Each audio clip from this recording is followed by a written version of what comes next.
통화 붕괴. 이거 혹시 먼 나라 이야기처럼 들리시나요? 하지만 역사를 보면요, 이건 계속 반복되는 패턴입니다. 그래서 오늘은 통화가 붕괴할 때 대체 어떤 자산이 살아남고 또 어떤 자산이 그야말로 휴지 조각이 되는지 그 생존의 법칙을 한번 파헤쳐보겠습니다. 자, 여기 1923년 11월 독일 베를린에 한 빵집이 있습니다. 빵 한 덩이 가격이 무려 2천억 마르크예요. 그런데 말이죠, 잠깐 줄 서서 기다리는 그 1, 2분 사이에요, 가격이 2,500억 마르크로 또 뛰는 겁니다. 이게 무슨 소설 속 이야기가 아니고요, 바이마르 공화국이 마주했던 끔찍한 현실, 바로 초인플레이션의 현장이었습니다. 이게 그냥 옛날 이야기가 아니에요. 2008년 짐바브웨에서는 100조 달러짜리 지폐가 나왔고요. 바로 최근이죠. 레바논에서는 불과 4년 만에 통화 가치의 98%가 그냥 공중으로 날아가 버렸습니다. 역사는 이렇게 계속해서 반복되고 있는 거죠. 근데요, 통화 붕괴가 그냥 무작정 일어나는 혼돈은 아닙니다. 놀랍게도 이게 마치 수학 공식처럼 아주 예측 가능한 패턴을 따르거든요.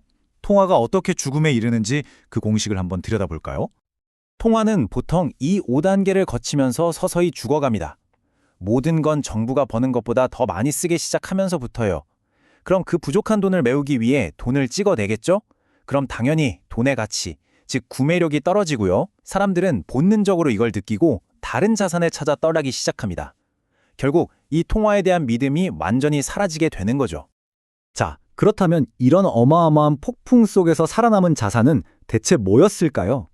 그 첫 번째 생존자는 바로 정부가 마음대로 찍어낼 수 없는 자산, 귀금속입니다. 바이마르 독일의 사례가 이걸 정말 극명하게 보여주죠. 지폐를 산더미처럼 쌓아두고 있던 사람은 모든 걸 잃었지만요, 금을 가지고 있던 사람은 구매력을 그대로 지켜냈습니다. 정말 놀라운 건 말이죠, 금 1온스로 살 수 있는 물건의 양이 초인플레이션이 휩쓸기 전이나 후나 거의 똑같았다는 거예요. 이건 현대에도 똑같습니다. 2008년 금융위기가 터지고 나서 금값은 3년도 안 돼서 166%나 폭등했어요. 금의 존재 이유는 딱 하나예요. 가치가 떨어지지 않는 것, 바로 그거죠. 다른 모든 자산이 무너질 때 자신의 가치를 증명하는 겁니다. 자, 다음 생존 자산으로 넘어가 볼까요? 이건 말 그대로 붕괴하는 시스템 자체를 탈출하는 방법입니다. 바로 외화, 그리고 실물 기업에 대한 소유권이죠. 이 레바논 사례를 보면 정말 끔찍합니다. 2019년에 5만 달러어치 레바논 파운드화를 은행에 넣어뒀던 사람이 있다고 쳐봐요. 4년 뒤에 찾아보니 그 돈의 가치는 고작 1,000달러밖에 남지 않은 겁니다.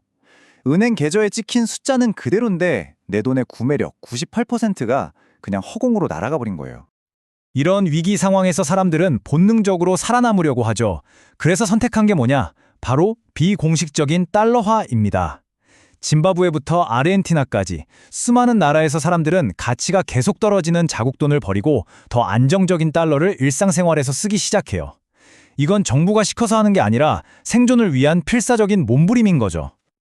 여기서 정말 흥미로운 질문 하나가 나옵니다. 아니, 경제는 완전히 무너지고 있는데 어떻게 베네수엘라 같은 나라에서 주식시장이 폭등할 수가 있죠? 이게 말이 되나요?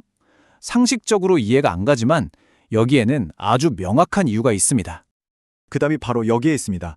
주식은 그냥 종이 쪼가리가 아니라 공장, 기계, 재고 같은 실물 자산에 대한 소유권이기 때문이에요. 특히 수출 기업을 한번 생각해 보세요.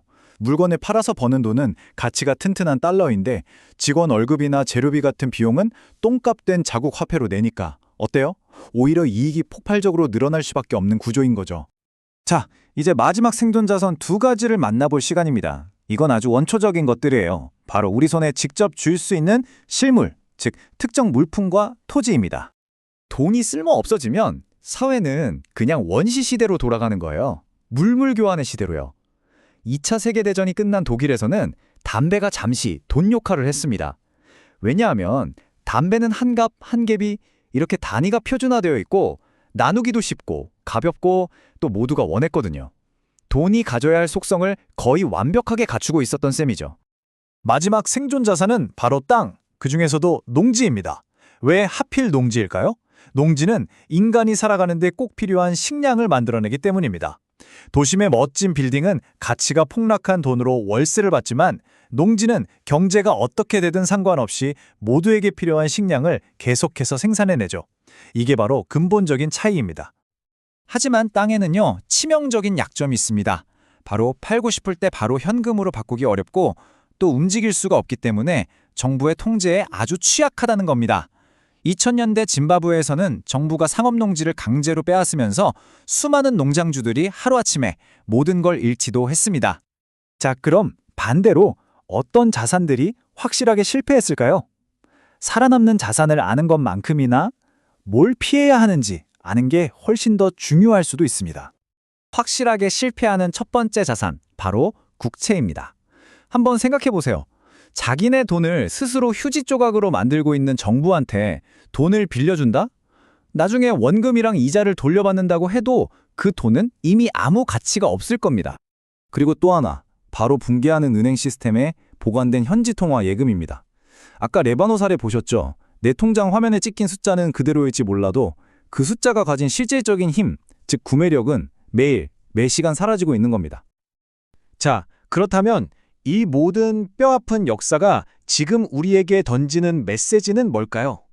자, 한번 정리해 볼까요? 생존자와 희생자, 명단이 아주 명확하게 갈립니다. 생존자는 귀금속, 강력한 외화, 수출 기업 주식, 특정 물품, 그리고 생산적인 토지였고요. 희생자는 아주 명확합니다.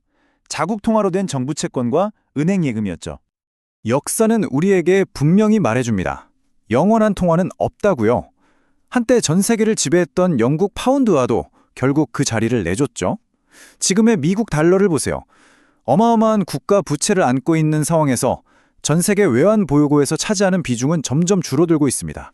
이게 과연 무엇을 의미하는 신호일까요? 그래서 마지막으로 여러분께 이 질문을 던지고 싶습니다. 당신의 포트폴리오는 역사가 보여준 최악의 시나리오로부터 과연 안전합니까? 역사는 이미 수많은 정답지를 우리에게 보여줬습니다. 그 답안지를 미리 펼쳐볼 것인지, 아니면 외면할 것인지, 이제 그건 우리의 선택에 달려 있겠죠?